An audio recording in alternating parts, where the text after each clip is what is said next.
egia da, Espainiako gobernuan inoiz ez dela akordio hori egon, baina ikusi dugu nola Andaluzian, Mursian eta Madrileko komunitatean eta udaletxean egin dute, eskuinen eta ultraeskuinen arteko akordioa. Y por eso, ante ese riesgo, ante esa irresponsabilidad, desde Euskal Herria Bildu y con otras formaciones, que comentaba también Idurre, se firmó la semana pasada un acuerdo entre diferentes fuerzas abertzales, soberanistas, en Barcelona, para ser más y con eso poder ser más influyentes.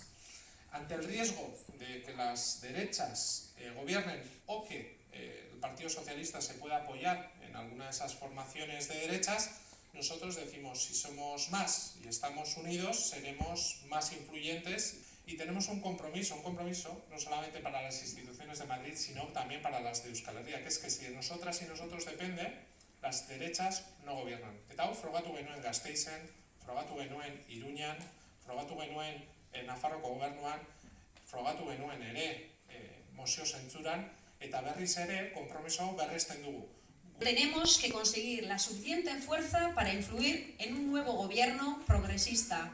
Pondremos encima de la mesa el derecho de autodeterminación, políticas sociales avanzadas y una solución para todas y para todos. Animo bat, esan baietz, oraingoan baietz, erabaki baietz, indarrak batzeari baietz eta demokraziari baietz.